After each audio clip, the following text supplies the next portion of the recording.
Hello and welcome to another episode of TesterSpeak special feature. And with me today, you can already see on the screen, is Prithu George, somebody whom I have met very recently, but I have been incredibly impressed by her body of work, the kind of cool things that she has been doing. She is one of the youngest leaders, or women leaders in the testing space, which makes her special because in general in the testing space we do not see those many women leaders. So Prithu has a good spot to be in. So we will speak to her today, and we will learn from her from her journey, and I'm sure she will be able to inspire a lot of us. Welcome to the show, Prithu. Thank you so much, Brijesh. I mean, I'm humbled and honored by the introduction. Thank you so much for inviting me, and kudos to you and the team for the wonderful work that you all have been doing, growing the testing community. I'm very passionate about testing, so anything to do with QA testing, it always fascinates me, and always there to support anything in that space. So it's my pleasure to be on the show. Awesome. Okay. So how have you been doing during this whole Corona situation and all that? How's it going?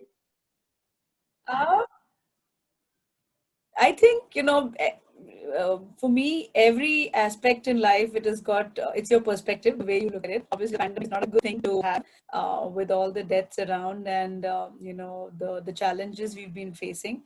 But I think I took it, look at it positively. We've got more family time. So that is one thing. At least, me being a working mother, I think in the last, whatever, so many years, my kids, I've never spent so much time with them. So one way is like, we've got a lot of family time with them. I think productivity has increased. There is no, line between when you start work and stop work. I don't know whether that's positive or negative, but I think in some way productivity has increased. We can just work from anywhere, any time. There are no boundaries. So I think looking at all of that, and especially I think this works very well in the IT space, is what I would say. But at least for us, yeah, that's how. I have benefited maybe in one way with that, but I'm really hoping that the pandemic gets over and we're getting back, all of us together, rather than having virtual meets, and we start meeting in person. Yeah, I quite agree with you that, it's been a long time since we've met people in person, and maybe it's a good idea for the uh, virus to just go away and let us get back to our normal lives. Yeah. You don't want to live in the fear, right? I think that is one thing that, living in fear is not something that you want to be in. So that is one thing that we definitely want to get away with. Yeah, and in a lot of ways, people are trying to get back to normalcy. Businesses have suffered. We've seen a lot of daily wage workers struggling.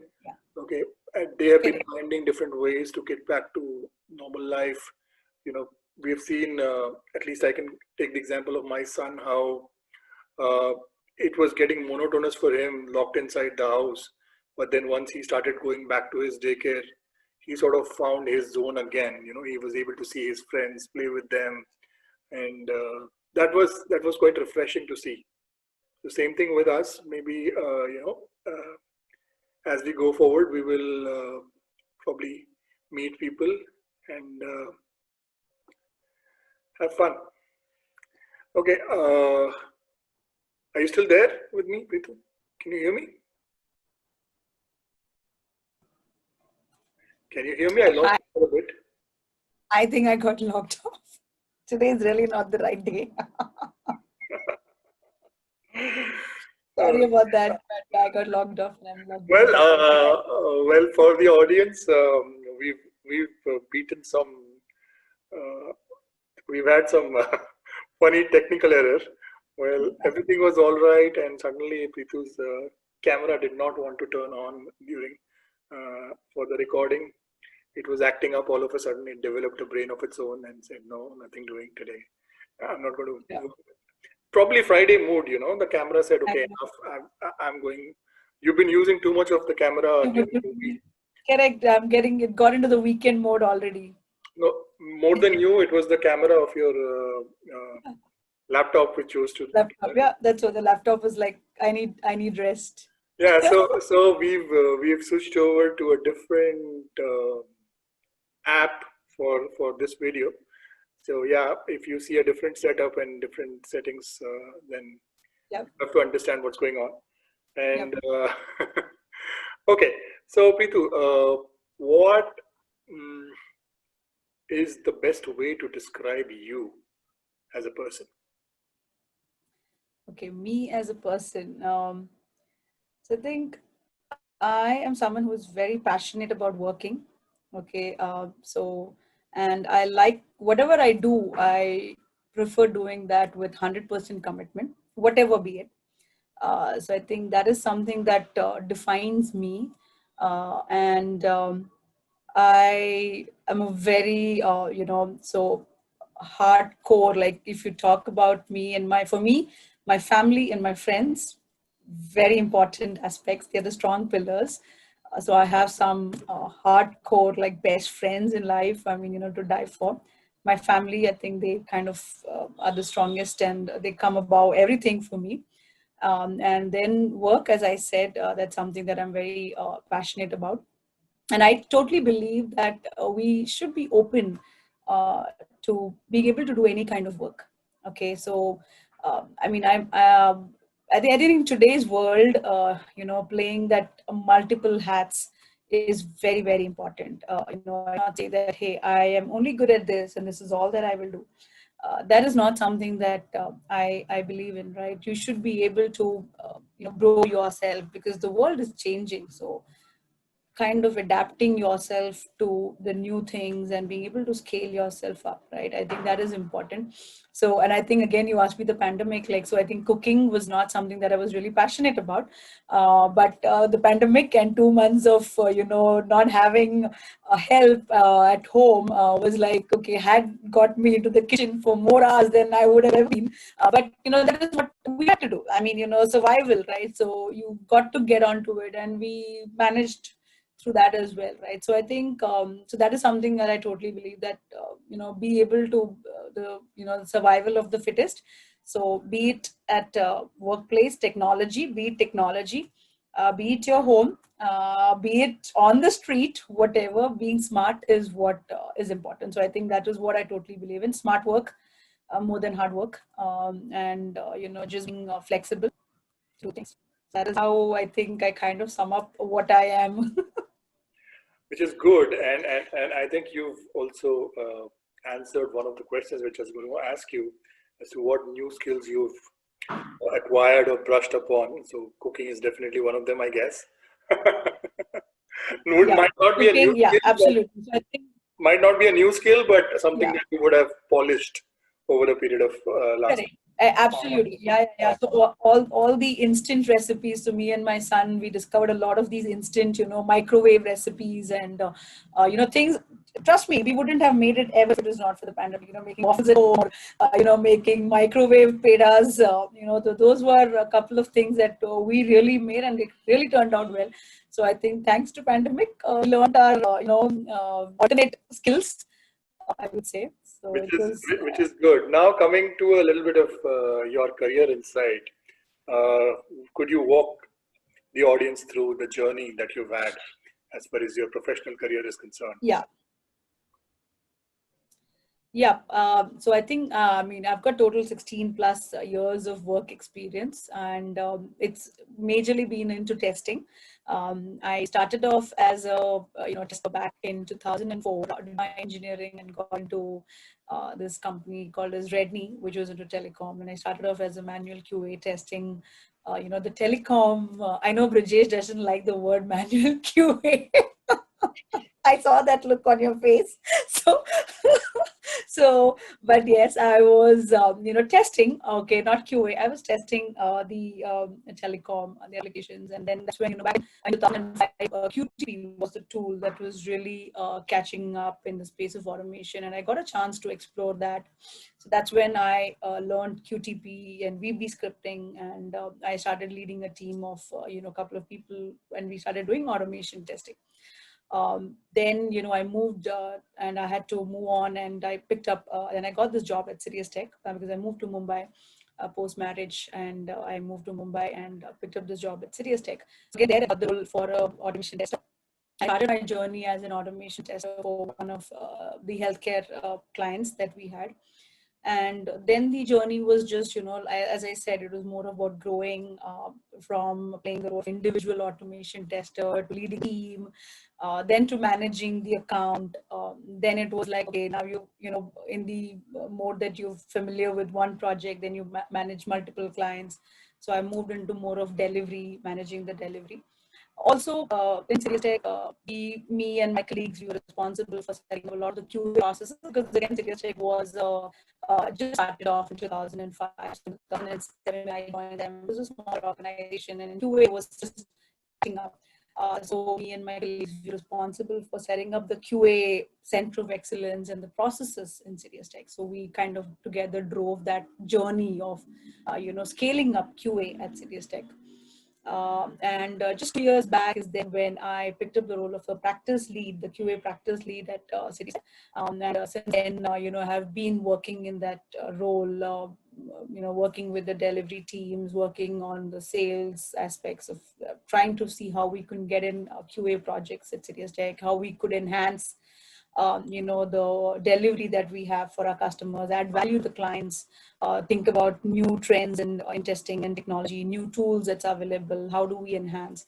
So that has been my journey. So right from, starting off as a software engineer, doing testing, to leading the QA practice at CitiusTech over the last 16 years. That is quite phenomenal indeed. Over the past 16 years, you've covered so many roles, you've been in so many shoes, wore so many hats. What has been your, let me say, most difficult situation that you've sort of overcome? Okay, so I think one of the biggest challenges, right, and people always think, and in CitiusTech, we were very few people who knew automation, back then. And so whenever there was anything related to automation, it was me and maybe a few of my other colleagues, right? They were always, we were pulled into any discussion. And they always felt that automation is the magic wand. Chalo, automation kar lete hai, things will be fine. And the other challenge was, hey, we've been doing automation for the last 3 months and we're not getting an ROI. And I'm like, okay, so that is always been a challenge for me to convince my customers at many times, convince management many times, convince projects, right, the teams, that see, automation is an investment, right, and it takes time to reap the benefit of automation, and you need to be patient. It's like bringing up a child.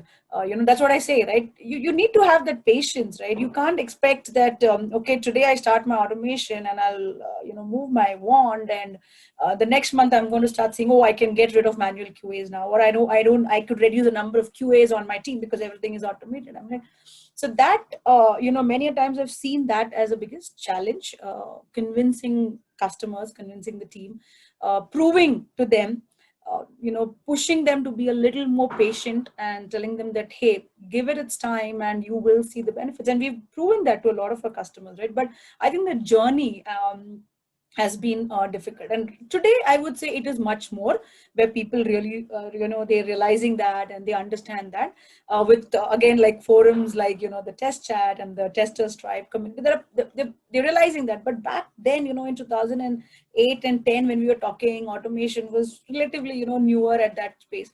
So whenever we should say that we need time and patience, and they should be like, hey, show me the ROI for automation. Like, the ROI is, the graph is not going to look good. It's going to take time. So we have to generate these graphs and everything, to convince people on ROI and the investment. So that was a tough thing, Brijesh, back then.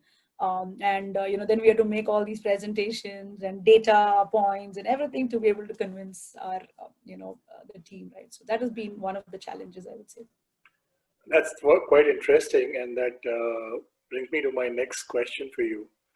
Do you believe that 10 years later, 12 years later, when you're talking about test automation, people have stopped believing that it is a magic wand? I wouldn't say that people have stopped believing. There are some people, but at least it is easier to convince, because I think there are they're able to relate to a lot of forums, and I'm able to pick up a lot of reports and give it to people that, hey, these are case studies, or these are reports that I could show you, right, which say that this is so today. I wouldn't say that people don't. They still think that automation is a silver bullet to all the problems. But at least it's easier. I would say we've got ways of being able to prove it. Or also for me, in CitiusTech, we've had case studies where we could pull up historical case studies or project references to prove that point. But back then it was a little bit of a challenge, I would say. But now I'm not saying it's completely gone, but it is at least reduced, or people at least are able to understand when we put that point. That is quite an interesting response to that question, because a lot of people still believe that automation is going to solve a lot of their problems. No. Okay, rather all their problems. Okay, and one of the very common things that comes out is 100% automation coverage. Right? I'm sure you've heard that. So, so what is your thought about 100% automation coverage? It's a myth. It's a myth. People are going to, people are watching you. People will watch you when this video goes. So absolutely. No, and I think this is something that even we while we, I do a lot of sales conversations and customers. Where we try to understand what the customer's problems are and try to provide solutions, right? So when they talk about 100% coverage, or they say, hey, so that is one thing that we clearly mentioned, right? So it's not possible that we look at 100% coverage unless you're telling me that, nothing of your application is going to change and it's going to be static throughout and no new features are being developed. It's going to be static in nature, and this is all that is that you need to be testing, right? Then I can say, okay, I could still think about 100% coverage, provided a lot of the other technical challenges, feasibility, automation tool, technology stack, all that is all working fine. Then I'm saying that there's 100% coverage.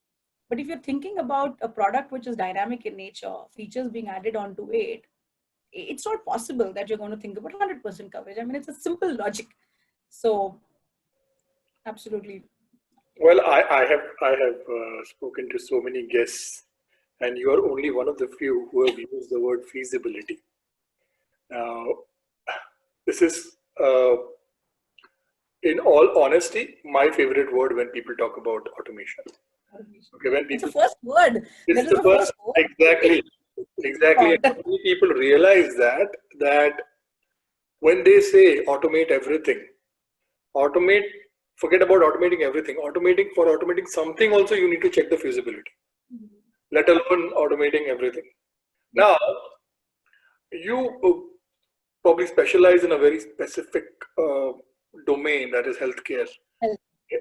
So when you talk about feasibility of automation in healthcare, how do you sort of relate domain knowledge and then your testing skills, everything together, and then say, okay, now with these two parameters, this is how I've got to approach this problem and look for feasibility. So what is your approach? So again, right, so typically when we talk about feasibility and automation and the tool, the technology, it's more technical in knowledge, right? It's more technical. It's like the tech stack and the tool that supports it, what kind of elements have been used, how many customized objects the developers would have put into the code and all that stuff. Domain definitely plays a very important piece of it with respect to automation when it comes to the test data piece of it. I would say it's not so there. Domain and feasibility is not something I would really try and relate to. I would say domain is more to do with the coverage that you would bring in, or the test data that you would bring in.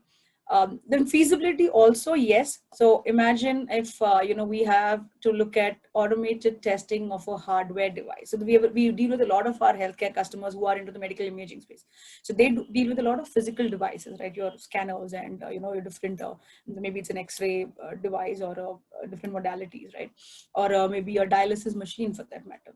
So now if you're expecting that level of automation when it comes to, hey, is my device, can I start it, stop it? Can I, do that level of can I automate that level of testing where I'm mimicking a end user action of handling a physical device? That's feasibility. Yeah. I don't know. Today, I do not know a solution where I could think about any tools today which could do a hardware device testing in an automated fashion. So yes, that from that perspective, domain, yes. But otherwise, with respect to functionality, workflows, and everything, feasibility is more related to technology, and domain is more related to the test data, the coverage, the knowledge to be able to automate the right kind of test cases. End users, what are they really looking at? So that is something that I would relate with domain and automation testing. And obviously there are some cases like where I submit a report and I need to wait for 24 hours for a threshold to change. There are workflows like that in a lot of these EMRs or the different applications that we use. So those kind of tests are also something that I wouldn't automate because it's not feasible from a workflow perspective, or from so that is again these are a couple of examples I can just cite out with respect to domain and feasibility. Well, I think that is a very comprehensive answer, at least I think so, because so in some of the stuff that other people do with regards to other domains, for example, let's say life sciences or material sciences, where there is a lot of, or these days the industrial IoT implementations, where there is a lot of hardware interaction, and and especially because we are talking about digital revolution, and everything is getting digitized, and you are no longer limited to only the IT part of your things working. You have to look at operational technology also, and when information technology, operation technology come together, you will see how do you say, an interaction between hardware and software, right? So testing your software in a silo will not guarantee that your product is going to work. Correct. And a similar thing that I could see from what you just spoke about is that all these hardware or equipments that you just mentioned, they cannot be guaranteed to say, okay, these will give you perfect readings, or these will perform absolutely okay only if the software piece is tested. So that will also need to be tested. And another aspect to that is, and I'll now bring that in. Why? Because I'm talking about all this, and I spoke to you about automation being a magic wand and trying to solve a lot of your problems. Is a lot of companies say that, okay, everything is automated. We have everything automated. We have an excellent CI/CD pipeline, and everything is automated. We don't need testers. That's what they say. Yeah. Now, can you say the same thing confidently with regards to healthcare domain? No, I don't think I can say, we can say that with respect to any domain, right? Like where, and again, and you use the right word, testers, right? Rather than manual testing, right? And What I think is that word? yeah. Correct. So again, as I said, right, automation testing is not a solution to replace testing. Automation testing is one strategy of the big ocean of testing. There are so many other aspects to testing. There's exploratory testing, there's journey-based testing, there's user testing, there's risk-based testing, right? Now, so what does automation typically do? Automation is brought in a lot when you have to, automate your repeated testing, your testing, which is maybe a lot of data extensive or data heavy testing. You bring in automation. Automation is brought in to ease out anything which, kind of takes in too much of time and is repetitive. But that does not give you and maybe you have a regression suite and you've got like 1,000 test cases and you've automated all that, right? But if, as I said, if you have an application which is being built out, there are new features getting added in, right? It's getting integrated with three other maybe products for that matter, right? You have to think about that. How is that going to work out? How is that integration going to work out? How is the data flow going to work out? There is something changed in my backend, and maybe my automation scripts have not captured that. Or I need to build my automation scripts to be able to support that level of, enhance the scope of that testing. I would need testers, right? To enhance my automation scripts, I need testers to think about new features that's being developed, more of exploratory testing, user acceptance level testing, integration testing, my data that is coming in, thinking about, okay, now I need to think about the data that needs to go into that level of testing. Even if it's an automated batch execution that's running, what about the data that I need to be bringing in to ensure that my data or my testing is done accurately? That's all the role of a tester. This is everything that a tester does, right? So automation testing is one piece of it, is what I believe, which is used to ease out or reduce the burden on the QAs that's there on the team. Another, and if I may just add to what you said, another important aspect is with your automation, if you have executed certain tests, or I like to call them checks, if you have executed them, then there will be a lot of results that will be generated. Yep. Now, in order for you to see if that is correct or not, or if there is something unknown or some sort of an anomalous behavior, you would need a lot of analysis. And that analysis will only be done by a tester. That's why you have test analysts who analyze the tests that are run or the results that are run. And the RCAs need to be done. Yes. You need that. And I think the day is still a little far away when you will have a machine actually doing all the analysis for you. Correct. There are ways. People are talking about ML, AI, and data science and whatnot, but absolutely, for the entire analysis to be done and given to you, saying, "Hey, this is what you need." Exactly. Here you go. For all of that to be done by a machine, I think we're still a little far away from that. Still far. Yeah. So that's what recently we had done. So what we had done was a very, maybe to ease out the entire RCA piece, right? After your batch execution is done. So what we had done was we had created a small script which could ease out the entire RCA, more of classification of the failures, right? Because when you have your automated execution reports, a lot of failures are typically either it's a element not found or a synchronization issue or maybe a timeout. And then, kind of you can go through the stack trace and see what is that error really related to. So what we had done was try to ease out that by being able to classify that. So at least when a automation tester, the QA looks at the report, right, he or she knows, okay, these are test cases I could just blindly put for a rerun because these are just purely synchronization issues. So these are, okay, these look like specific assertion failure. So I really need to go and look at why those assertions have failed, right? So it just makes life easier. So that was one step towards trying to minimize the effort for that RCA, but yes, not eliminate the RCA that we could do. Awesome. Yeah. So, okay. So in your entire journey, you've started your career as a software engineer. You got into testing, then you got an opportunity to work with automation, and now you've grown. And now you have a very strong, if I'm not wrong, around 700, 800 people working with you right now in your team. Yeah. So we are a team of almost 800, 900 QAs. Obviously, they're spread across different projects, across different customers. And I have a core team, which is a center of excellence that I work very closely with. Okay, so I know this is a little, controversial thing, if I may ask you, because you're going to bash me up for this. do you see a parity in the things that men can do versus the things that women can do? Brijesh is a very, I mean, fair enough. I'm not going to say anything. I'll just answer that No, question no, no, for no, no. you. Please, you're free to say what you wanted to say.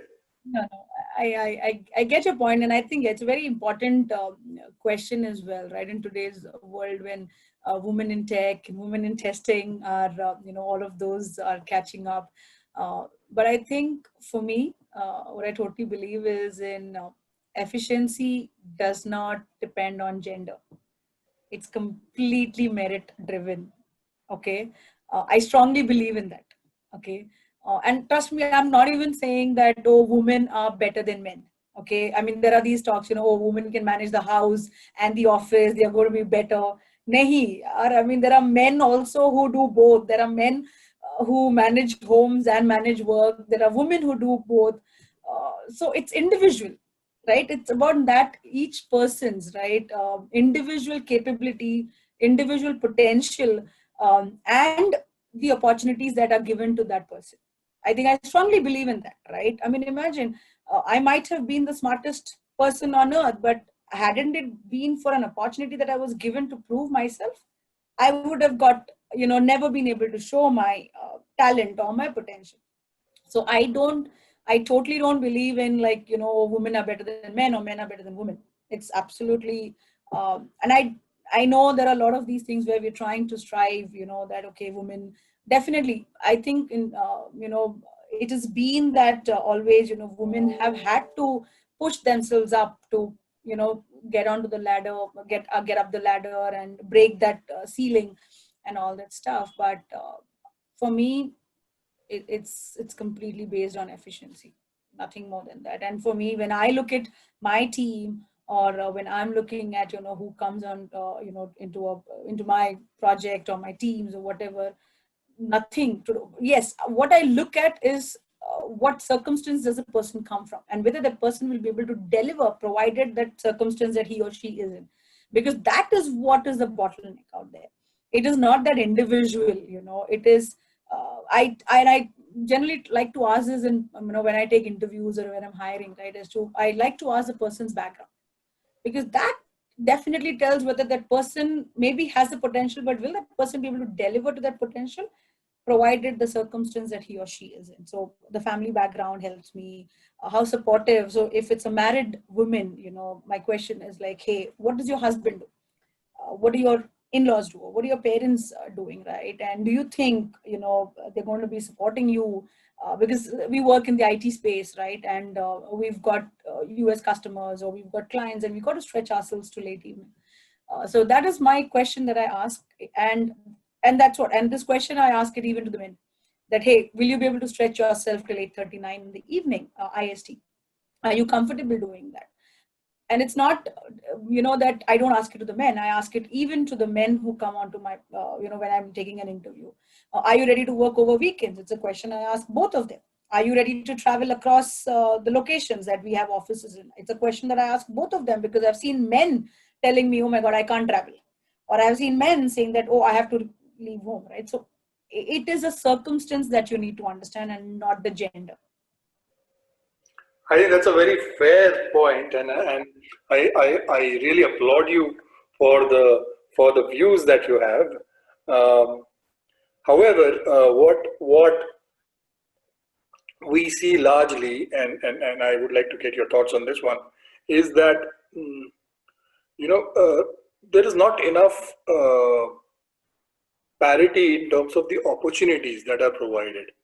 Okay, now you may choose to call it a social stigma, you may choose to call it a poor state of mind, you may choose to call it by the name of patriarchy or whatever.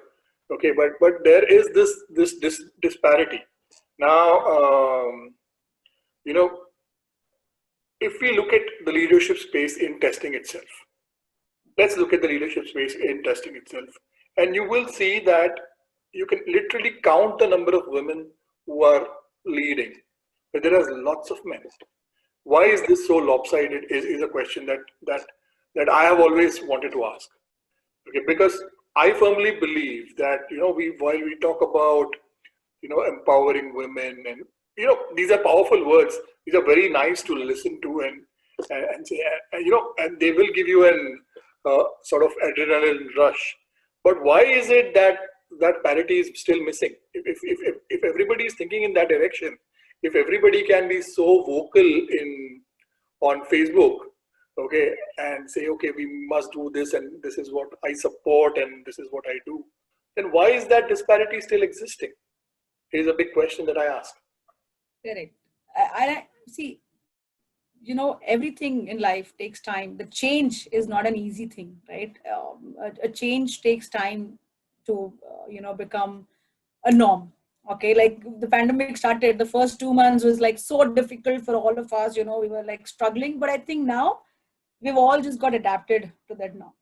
And I think even now, this era, right, what I'm seeing, I think post 2000, or maybe 1990, 2000 is when women have really started coming out and playing, taking up jobs. And also maybe initially it was like, oh, I need a banker, or I need a teacher, or I need a someone who can be my wife, because they have a very dedicated work timings, and they'll come back home before 3 o'clock, 5 o'clock, whatever that is, right? People, and I know I've met men who say that, "Arey yaar, when I'm marrying, I don't want to marry an IT woman, because unka koi ठिकाना नहीं रहता, when they'll come home."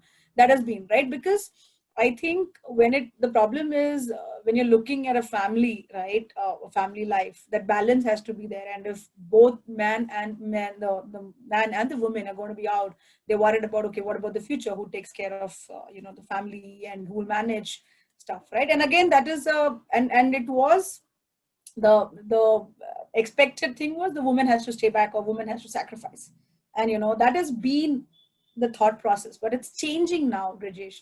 I have seen so many places where the man would have left the job and followed the wife, for to support the wife's journey, right? And I have examples in front of me. Exactly, I am telling about you, Brijesh. I know your story. So you're one of them. My client, one of my clients, she was that way, that she kind of took up the assignment in India.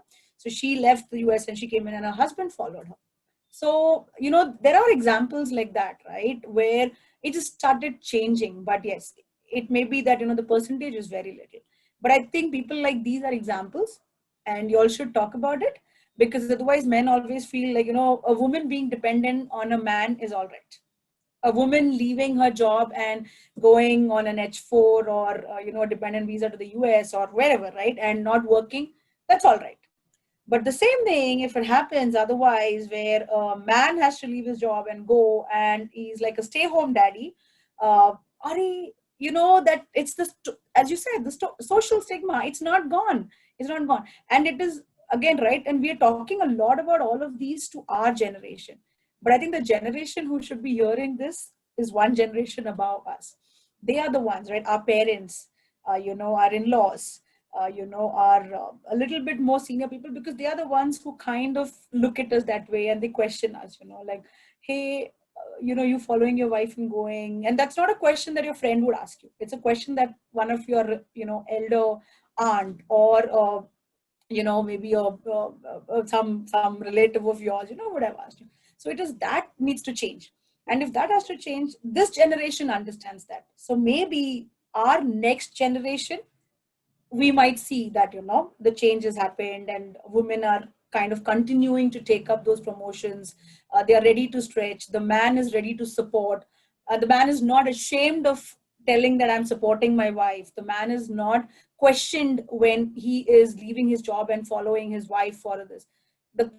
It's the questioning, and it is the societal pressure that stops people from doing it. So anything today, that is change is happening. So maybe by the time the next generation comes up, we might see the numbers of, like, the number where women are still continuing their promotions and not leaving their job after like 6 years, or that's a typical range, where women leave up or take a sabbatical, because that's when they start family, that's when they start. So I think that will change. It is changing, and it is people like us who need to make noise about it, or talk about it and educate, And again, it's the path that we follow. So my son has always seen me working. So I'm sure when he gets married, he's not going to marry a girl who's going to be staying at home, right? Because he's seen that.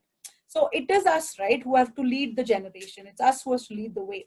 So I think that is, it will change, and I'm really hoping that it changes. And women uh, don't stay behind their walls of the home just to take care of family, and men start supporting their women to go out and work and make a career and life for themselves.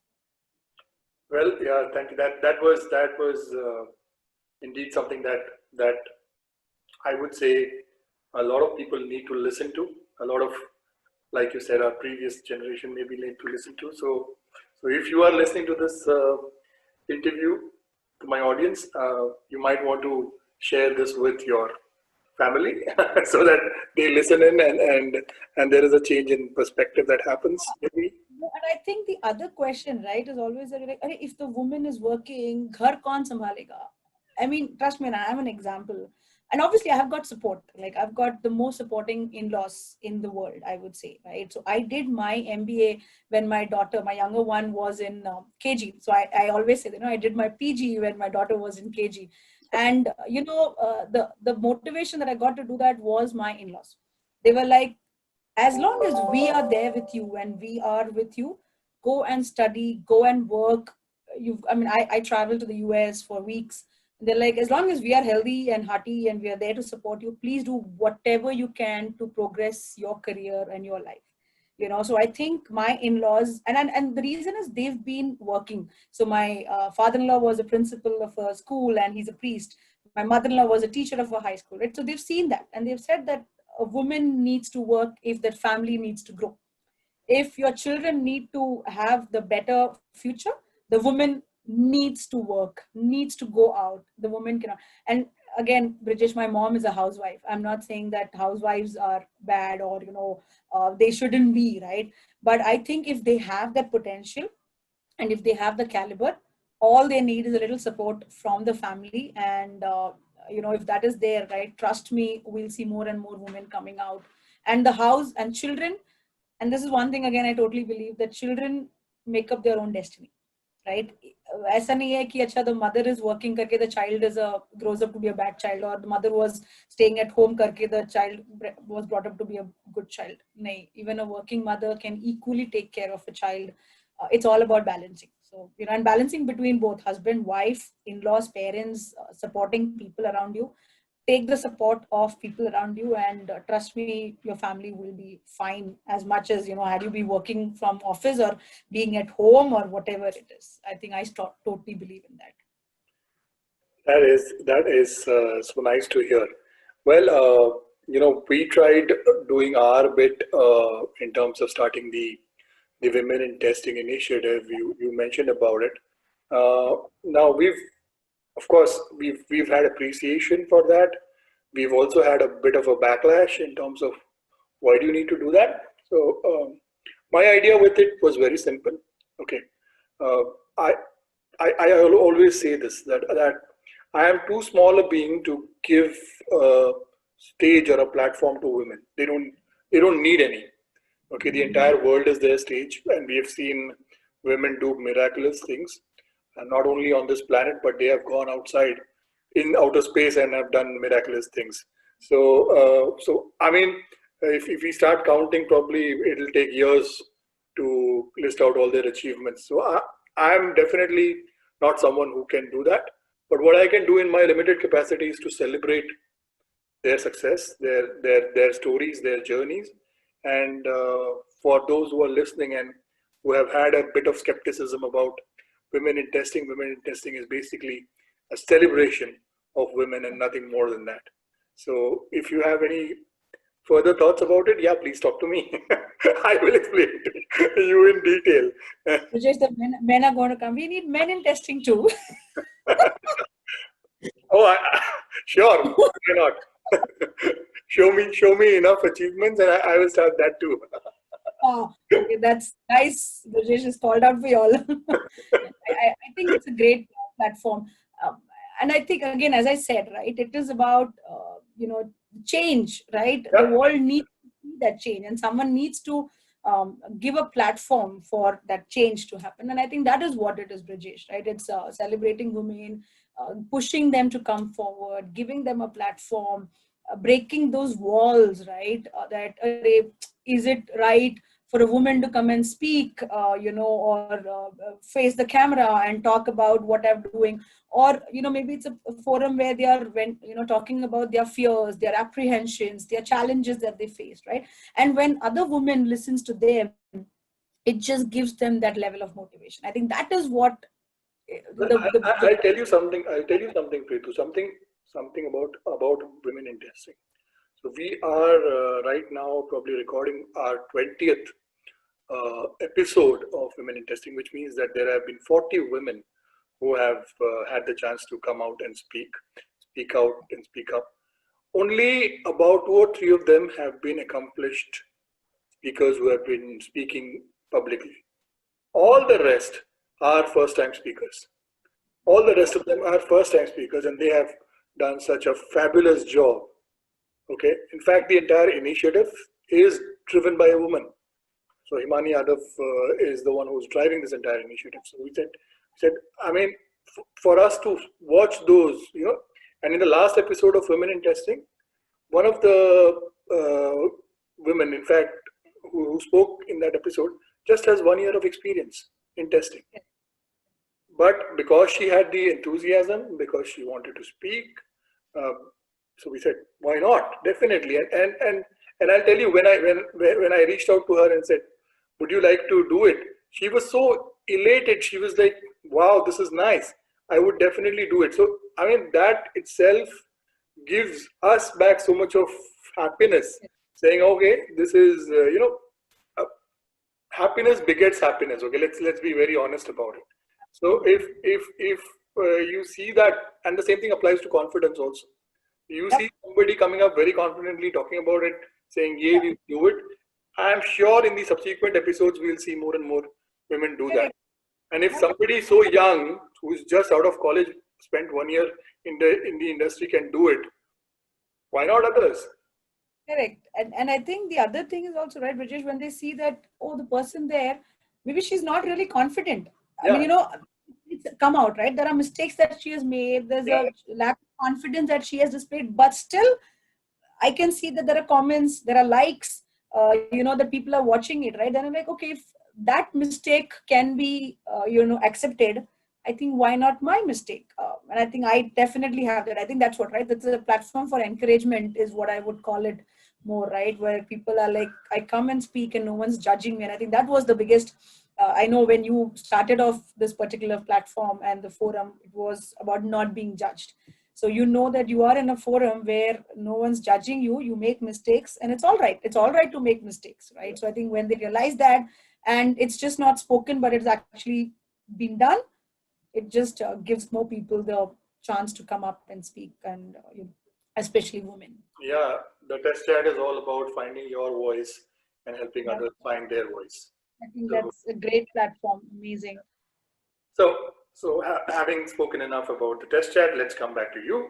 And so I'm going to do a quick rapid fire round with you. And for multiple for questions with choices, you will have to say why. Okay, why that particular choice? Okay. So if you choose something, then okay. So the first question for you is Pune or Mumbai? Pune. I am in Pune right now while I speak. Okay. I'm from Pune. And as I said, I took complete advantage of the lockdown. So, you work from anywhere, you're remote. So I'm in Pune right now, my mom, dad's place. And so I keep shuttling between Mumbai, Pune right now more often than I ever did. So 13 years of CitiusTech life hasn't sparked enough love for Mumbai, is it? Sorry to say Mumbai cars, but no. Okay. That's nice. Okay, so what's your Sunday recipe of fun? So Sunday, so I'm a Christian, so typically goes in church morning.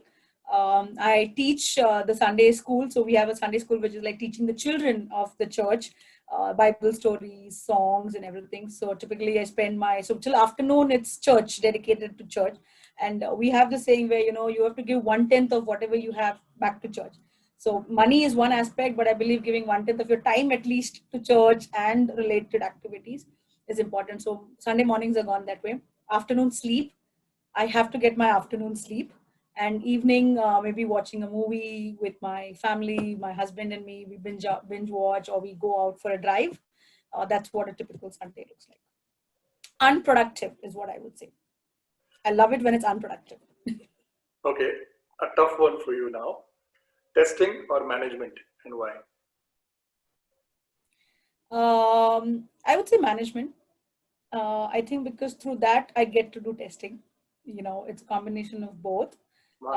Because I mean, and I've been driving a lot of managing a lot of projects, wherein and again, as I said, right, I mean, I think we both believe QA always kind of gets a back step in a lot of the processes that we follow, right? Anytime there's a budget crunch, there's a time crunch, you're like, acha QA ko squeeze karke, try to this, right? And when I am out there at a position where I can manage or drive things, I ensure that QA gets its own, time and the estimates or the budget or whatever it is.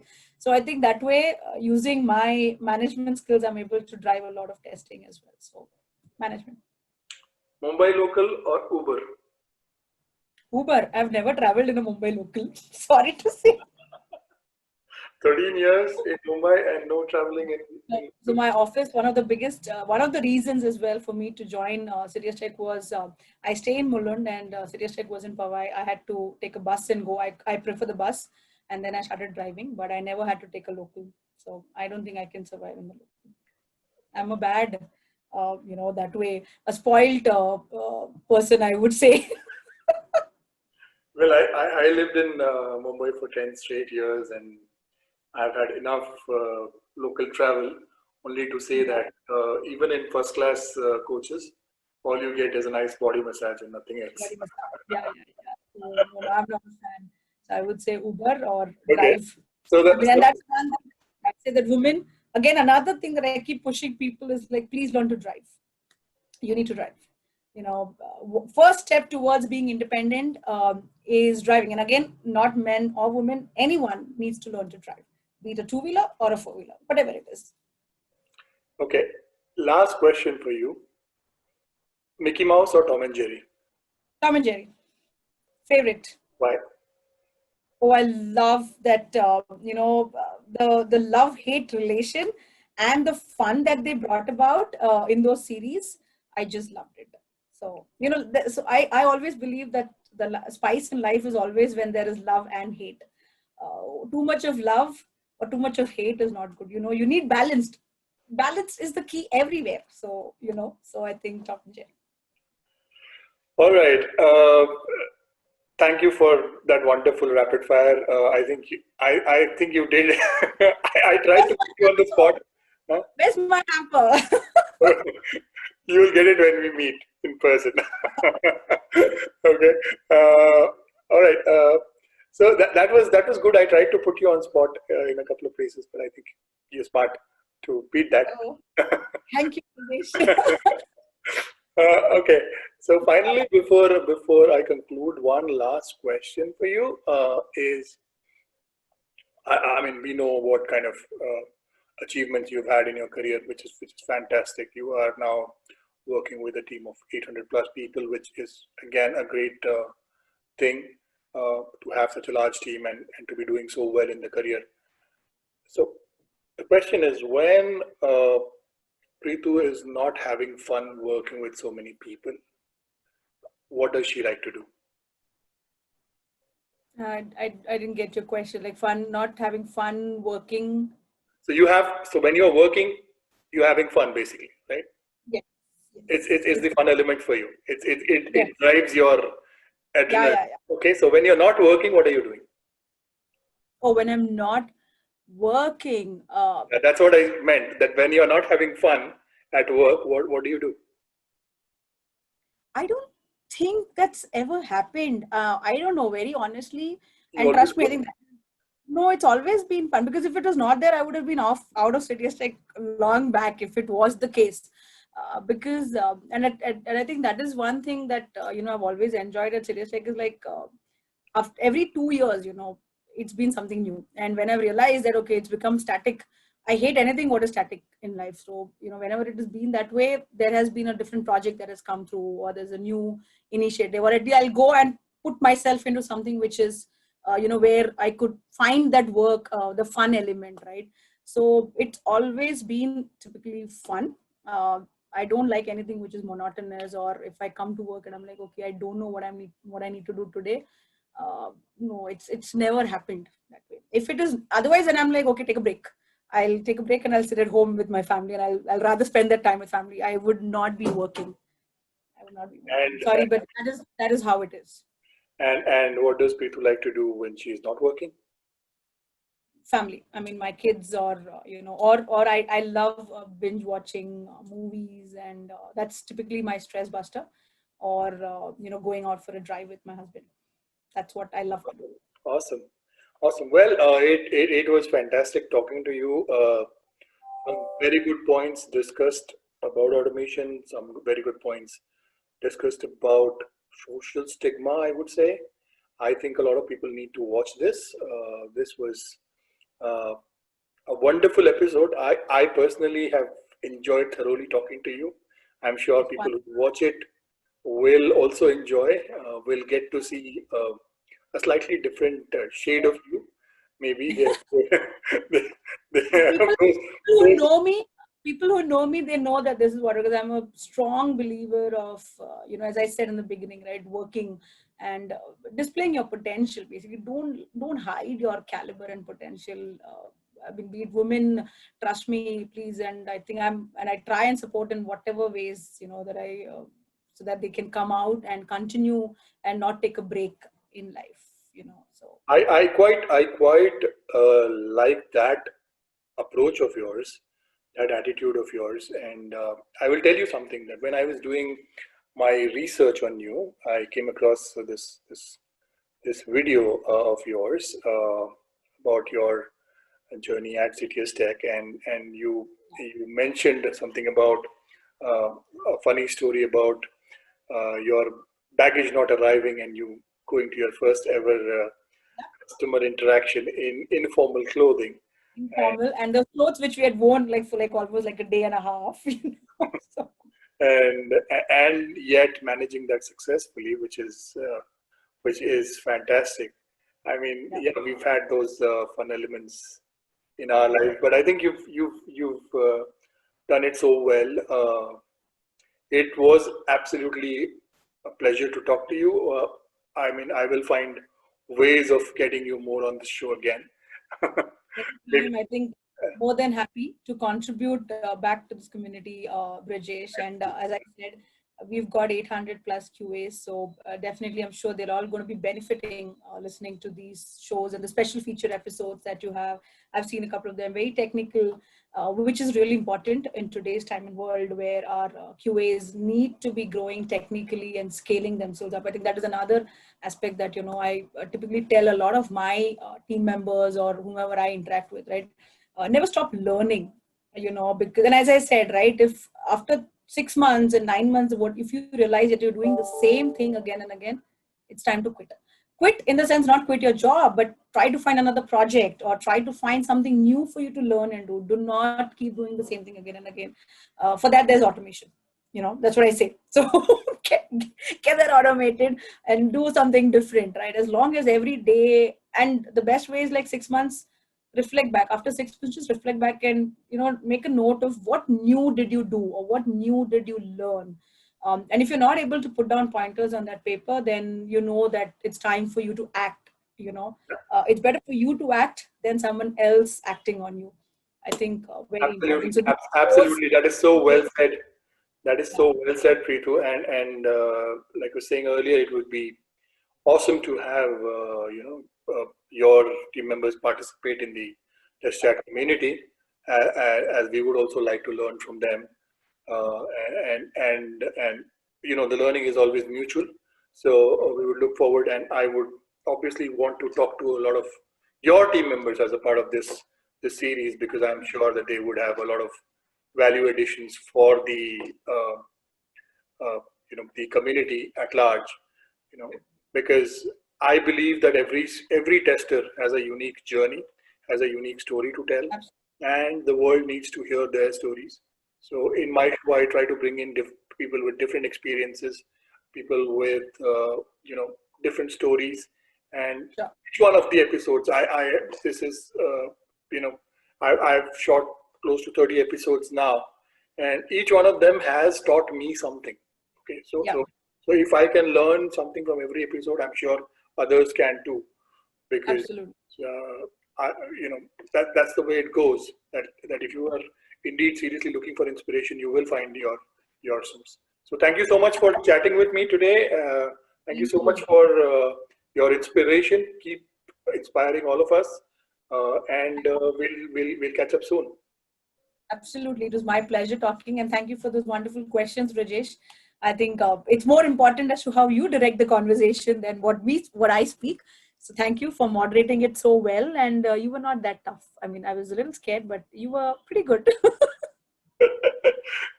All right. Thank you so much. Thank you. Bye-bye. Bye.